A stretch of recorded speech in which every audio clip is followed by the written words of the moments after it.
My name's Matt Rhodes from South Wales. Joined the academy with the intention to sell a large portfolio.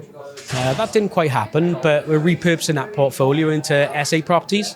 So also a deal sourcer around South Wales area. Excellent. And tell me what drew you to this particular training? Samuel Leeds, because ex-boxer. And when he had that fight with Rob Moore, that sort of sucked me in. And then I've been trying to get back into property for about 10, 12 years. And this sort of gave me the usher that I needed to come back into it. Amazing. And how have you found it? How has the training been today? Fantastic, fantastic. This is a second live event. And it's the dinner tonight. So big on the networking, trying to build an investor list to sell our deals down in South Wales. Amazing.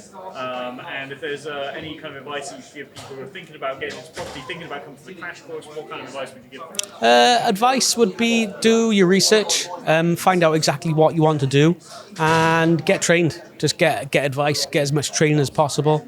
Go to the £1 crash course, get a feel for the training, and then if you're happy, go step in a bit further, lean into it. Amazing. Thank you very much. All right. Matt. Thank you very much. Thank you, my man. Cheers.